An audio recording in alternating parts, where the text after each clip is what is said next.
on. Let me share my screen and go to the book.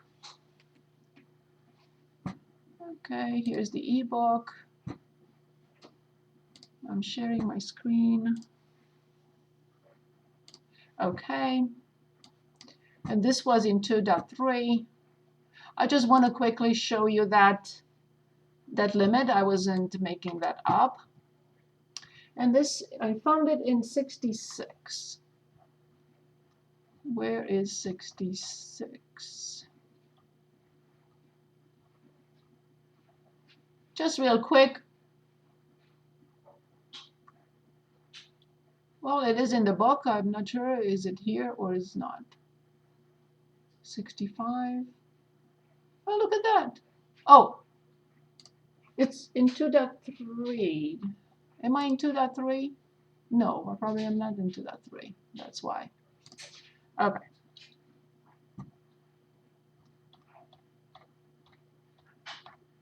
$66. 66, right here. Okay, so 66 on 104, this is 2.3. I'm going to copy it, limit as x approaches 2 from the square root of 6 minus x minus 2 over the square root of 3 minus x minus 1. Okay.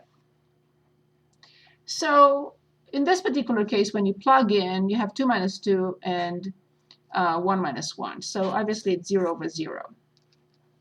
So in this situation, I will rationalize the top.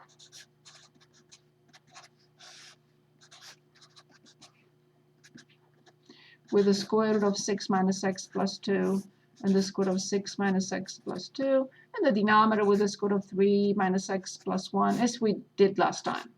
It did not work for that problem because we couldn't simplify. And there was a much easier way anyway. Okay, so then the limit as x approaches 2.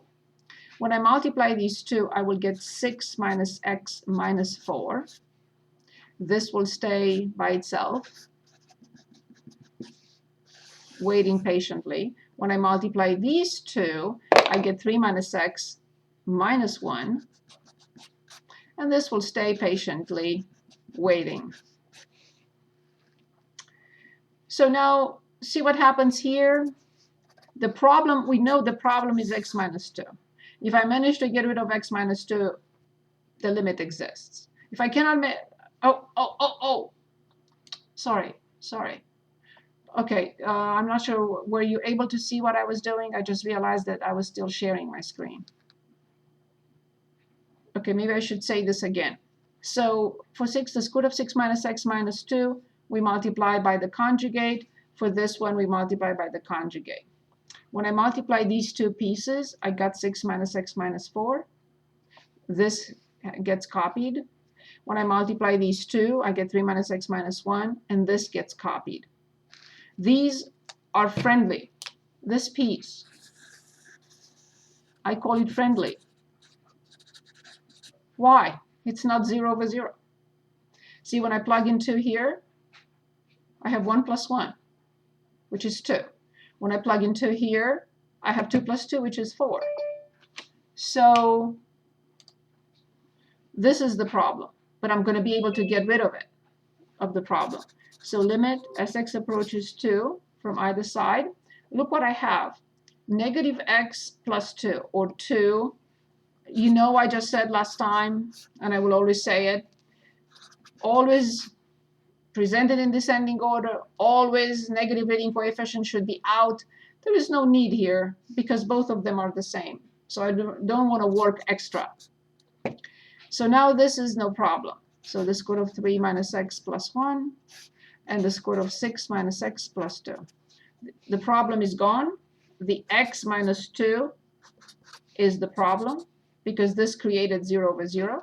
And now when I plug in, I have 1 plus 1, which is 2, and I have 2 plus 2 because 6 minus 2 is 4, square root of 4, 2 plus 2 is 4, so this is 1/2. However, in that problem from last time, there was no way I could simplify. It was much easier than rationalizing. Okay, Any questions for me, or I would like to start reviewing for our test? Is there anything you would like to ask? I'm here, I'm not hiding. Any questions? Is there a particular type of problem that you would like to start with? And we'll start with that. If not, I will go through everything that we need to look at.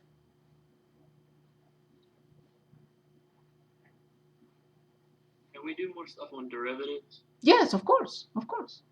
When you say more stuff on derivatives, meaning choose a function and find its derivative? Yes. Excellent. We will, of course. Okay, I'm going to change to this camera. So the concept is so important, so I just want to make sure we understand. Let's suppose we work for a manager of a factory.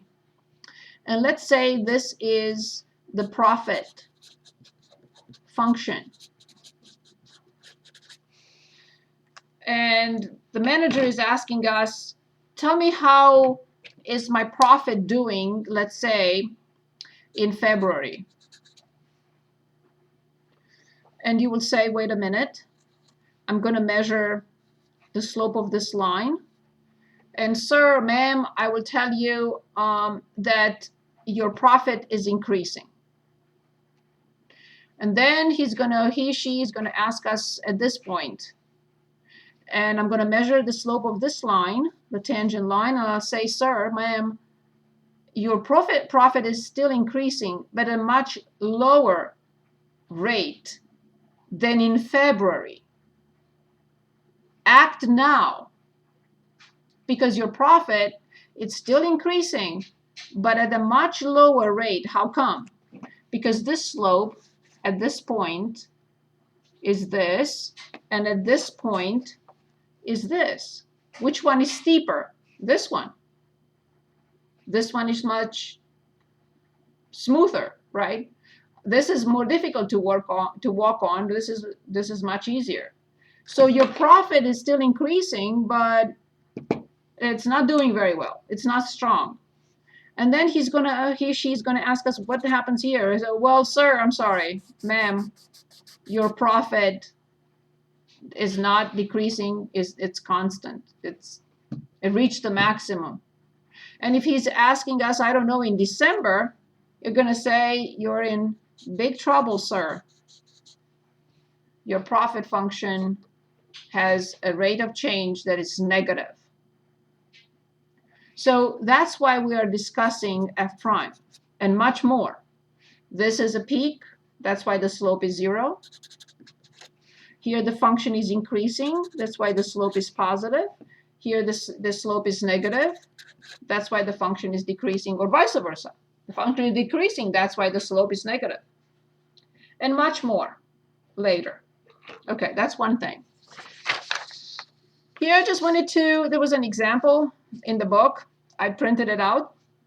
And they're asking us to present or take all these 5 numbers, 1, 2, 3, 4, 5 numbers, and present them in ascending order from the smallest to the largest.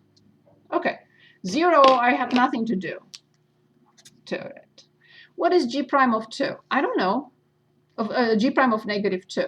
Negative 2 is here. This is the slope.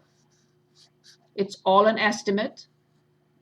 I'm going to draw a right triangle. It doesn't matter how big your right triangle. Okay, my estimate is 2/1. So I will say that this is 2. G prime of 0. I'm going to say, again, these are just my estimates, that this is -1. G prime of 2. So now I need to compare.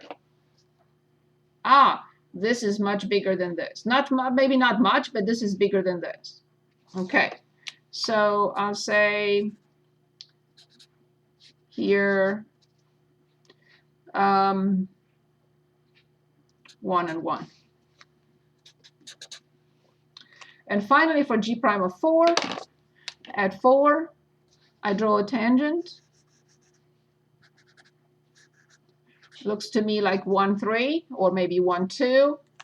Definitely, this is the steepest, this is much less, and this is definitely the smallest, but bigger than 0. Because 0 will be this slope.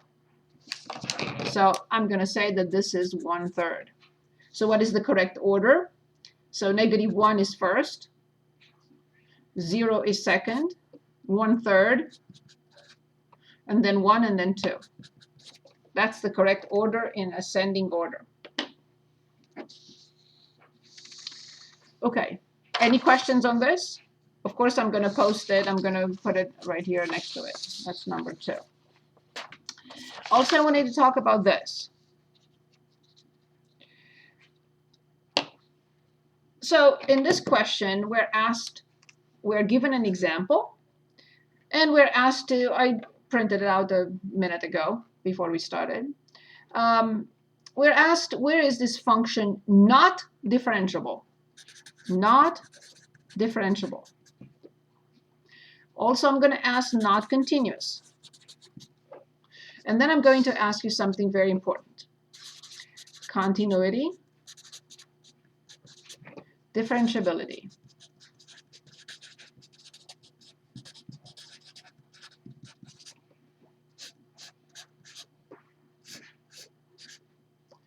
Is this true? Is this true or none of the above? Don't answer this question just yet. So let's finish with this first. Okay, so at this point, the function is continuous at -2, but is it differentiable at -2? No. No, because it's a corner. Continuous, but not differentiable. So at -2, I will say continuous, not diff. What about at 1? What would you say for 1?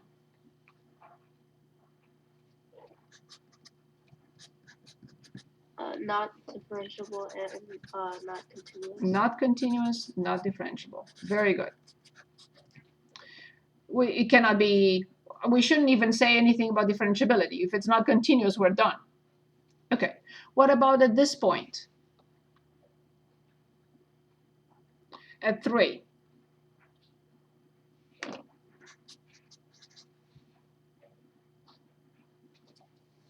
It's continuous but not differentiable. Very good. So these are together. So here's now a very important question. Continuity implies differentiability, guarantees differentiability.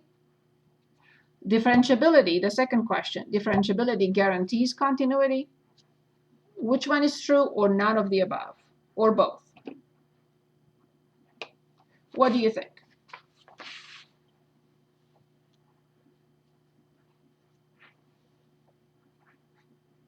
If it's differentiable, it has to be continuity. Absolutely. This is false.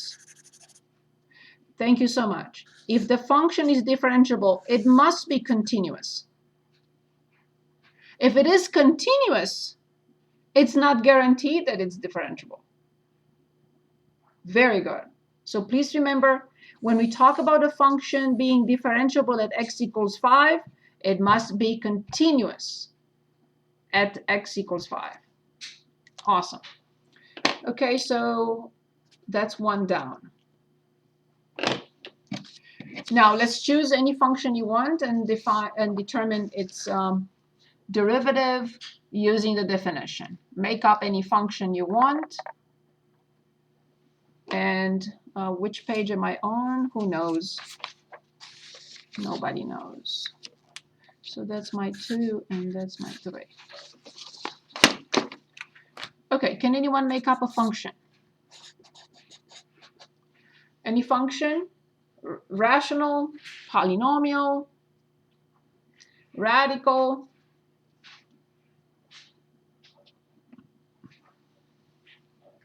Okay.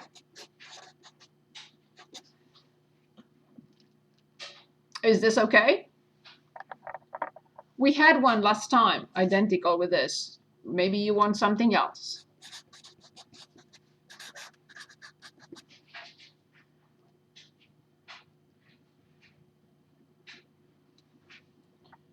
Anything? You want to choose? Do you want to choose another function? Can we do the one with the red? Oh. With this one, very good. So we want to find f prime. We have to write the definition always as age approaches 0 from f of x plus h minus f of x divided by h.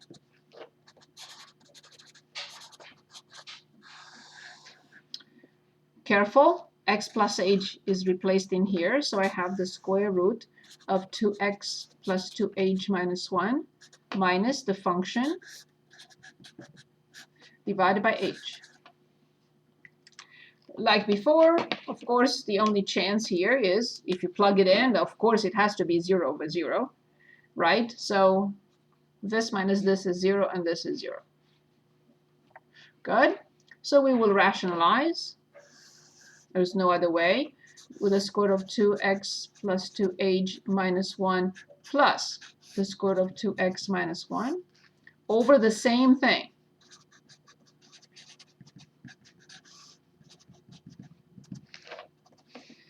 Okay, so then limit sh approaches 0.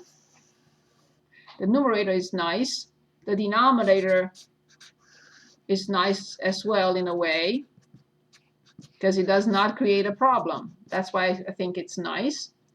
And this squared, 2x plus 2h minus 1, it is safe to write minus this squared and put it in parentheses.